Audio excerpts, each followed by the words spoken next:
I got to do two cool things this summer that I didn't get to do with any of my previous books. The first is I've always wanted to see the book being printed. And, digital technology has clearly taken over the printing business, but it's still kind of a craft, Michael. I got to go to Fairfield, Pennsylvania, which is Hmm. literally down the road from Liberty Ski Resort, where I've taken my kids skiing in southern Pennsylvania, not far from Gettysburg. And, it was really interesting. Two of the men and they were men who took me around the printing plant. They didn't go to college, Michael. They started working in printing in high school, and they turned this into a career. And let me tell you, first of all, they were so excited that an author showed up and wanted to Yeah, I'm kind of see jealous. I their didn't know you could book, do right? that. Yeah, their Yeah. book being printed. But I was amazed. They just spent hours with me talking about their craft, right? This is an art. And like so many of that generation, they talked about getting ready for retirement and looking around the plant. There were clearly young people working there, but to them, and talking to them, it was just a job for them. For these guys, it was kind of a calling, and it really made me think back to our time at the College of Western Idaho last year, where we were in that mechatronics lab, if you remember, and it was people going into their second career there. There weren't a lot of 18-year-olds, and it just keeps bringing me back to this long conversation that we've been having, and I think American education is having around all these jobs, which are still going to be jobs, I think, even in an AI era, that may not require a traditional college education.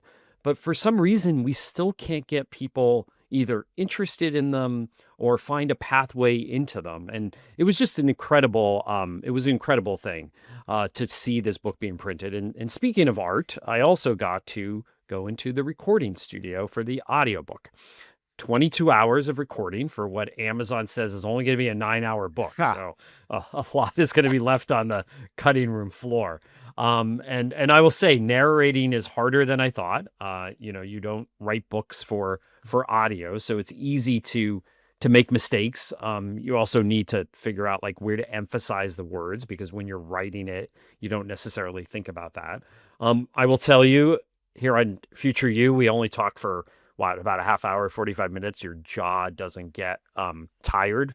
Well, it's also the But pace yeah, though, right? Because I read the intro to my book, Job Moves. I didn't do the whole thing, but I did the intro, and it was the pacing of it that they really want you to not go too fast as they are reading through it. It's not how we do the podcast, right? right. And I tend to talk, as my wife told me before I started recording this, she's like, Jeff, you tend to talk fast, so you have to slow down. Now, there's a director. We had a director and an audio engineer. The director was on Zoom from New York, and the audio engineer was with me in DC. And I asked them that. And I actually also asked them, I said, do they naturally slow down these, Hmm. in the apps? And they said they don't. It's usually a one-to-one thing. And I was always worried about that. Am I going too fast? But it's really the enunciation that tires your jaw out. Yeah.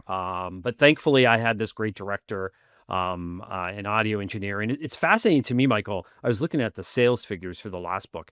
Audiobooks do better than ebooks for some reason, at least for who gets it and why. We sold way more audiobooks than we sold ebooks, which was just kind of pretty interesting to me because perhaps just like podcasts are hot, I guess audiobooks are hot. It's interesting. I didn't. Now I'm curious. I'm going to go back and look Yeah. at our own sales numbers. But I want to dive into the substance in a moment. But